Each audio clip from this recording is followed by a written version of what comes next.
Hi, friends. I've had a couple conversations over the last couple days, and I thought it would be better to do a video to kind of talk over these things rather than a post, just because sometimes reading, you're not necessarily hearing my heart. Oh my gosh, my wrinkles here.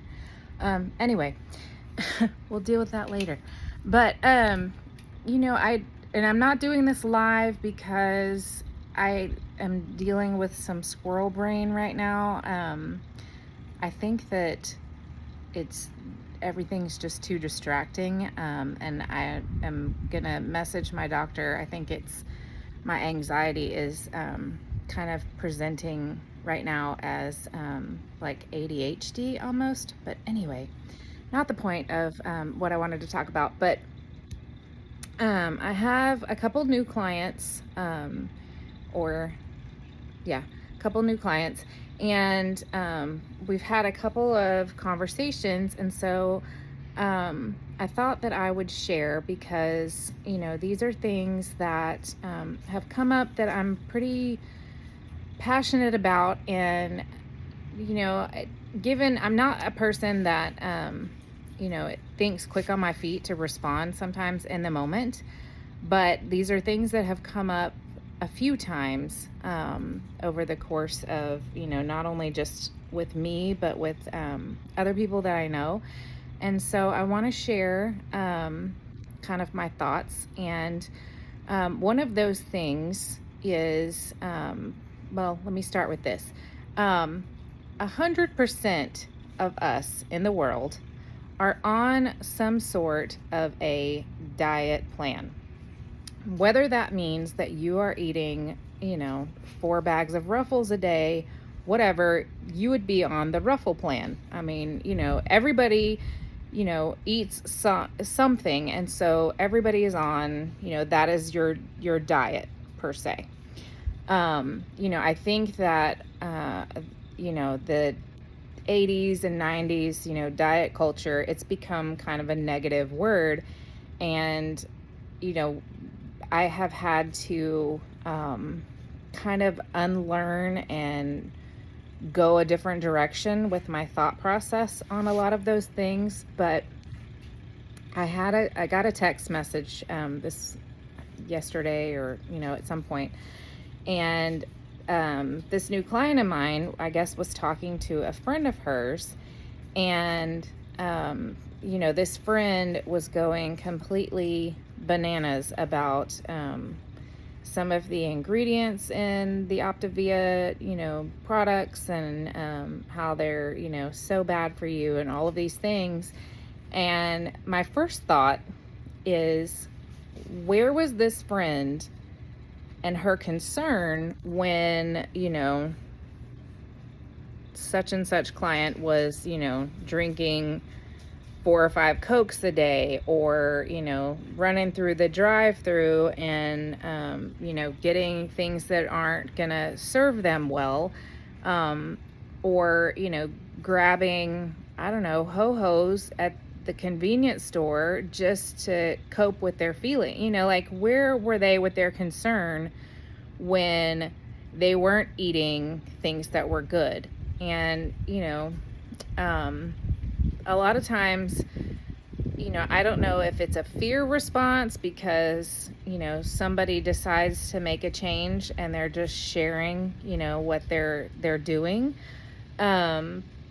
But that negative blowback it's so crazy to me because, it's funny in that Optavia is from, designed, or, it is, the heart of it comes from a trauma doctor that left traditional medicine basically because he knew that a lot of our problems in today's world are from, our lifestyle, and, our wellness comes from the way that we live, drinking water and proper hydration, nutrition, proper sleep, proper movement. They say that that right now the new smoking, how everybody was all up in arms about smoking, and obviously it's bad for you. I'm not saying that it's not, but the new,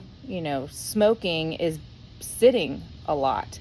And, how many of us have worked in, the corporate world, and you spend all day behind a desk. And so you're just trying to, goodness, bug, trying to get people to move a little bit more. But then this other conversation came up, and I'm trying to keep this semi-short, but this other conversation came up with, how do you, and it was directed to me, so I can speak a little bit about, more directly on that. But it was a question about, how I have dealt with, I guess, temptation, and, the food noise and things that come up. And I'm having some coffee, so give me a second. Like, we go to a lot of church events and potlucks and different restaurants and things, and how do I deal with being tempted by foods that traditionally in the past I would have been highly triggered by. And if you've seen my Optavia video, it talks about, there would come a point where it's like, if I don't have this French fry in the next 24 hours, I'm gonna stab someone. And I can only say that for me, I think a lot of it has been divine intervention, and that I have not had a lot of those triggers. I will say, different medications and things, I have had some bad habits kind of creep back in. The choices obviously now are better, but it's not 100% where I want it to be. But I haven't felt that. And, I know other people have that where it comes up and, they really want like a cheat day.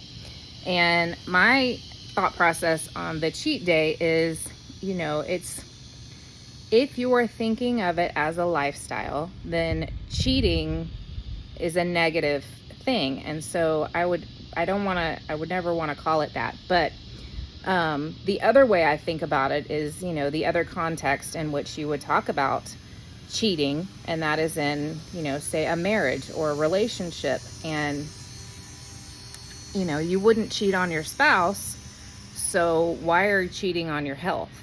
And so I think of it in terms of that. But, I know that there are going to be things where you just want to blend in, and that's okay. But I would say, if you're going to, first of all, I would make a plan and say, this is something I want to do. Don't do it just in the moment, and lose control, I guess. You want to make a plan and say, okay, say for instance, Thanksgiving's coming up, or, I don't know, Halloween, or, Christmas, or whatever the event is where you think, okay, there's going to be something that I would like to have. So you would take the approach of maybe, having a 3-bite rule, or, go ahead and have, some sort of protein before you go to the said event, and then you have less of whatever that bad thing is. But, bottom line, it's not about being perfect. It's about making choices. And so I would say that, whatever choice you make, be sure and get right back up onto whatever, plan you've got that's serving you to get to the goals that you have, so that you're not, continually letting your feelings and emotions and, food triggers and all of that guide the way that you live. A lot of it is chemical, because obviously sugar is more addicting than, say, heroin, and the way that it lights up in your brain and all of that kind of stuff. So you want to have control of that as best you can, and make sure that you're doing the things that you want to do. And, you know, in my past, I would do, you know, whatever diet plan, and, you know, really get going and losing. And then all of a sudden something would come up and I would allow it to be an excuse where I would have this one, you know, meal that was not in the plan that I was, you know, using at the time. And all of a sudden, you know, it would be like, okay, well, since we're already off, let's, you know, have all these things that used to be favorites of ours. And you look up and 6 months later, you're like, oh my goodness, I've put all this weight back on and I'm miserable and I'm sick and I'm starting all over. And I think that not only, you know, for your health, but also in your mind, the stumble becomes so much greater if you don't take that next action right after. And, you know, don't consider like, oh, well, I messed up, so I'll just start again tomorrow. No, start back with that next decision, that next thing you put in your mouth, that next, you know, thing that you can do to get back on the wagon, because that return trip is going to be way more expensive on your health and your mindset and, you know, your just everything in your life if you don't just jump right back in and get right back on where you want to go. So here's a little free coaching and you know, just health tips, and, you know, from my heart, because these things are things that I'm so passionate about. And if you enjoy just hearing me talk and ramble for a few minutes, let me know, because I am happy to do more of these, just to change things up. I don't know that I'll do them live, but just taking a few minutes and kind of doing a little, I guess, coffee talk, if you will. But you can hear my heart and my passion for these things, and, you know, that comes across a little bit better. I mean, obviously, I enjoy writing, and I process things that way. So I try to balance it all out. So I'm kind of spreading my wings a little bit and trying it verbal, and see how that goes too. But just I wanted to share those things, and I hope that they resonate with you. Let me know what you think, and I hope to see y'all around later. Have a great day, and I will talk to you soon. Bye.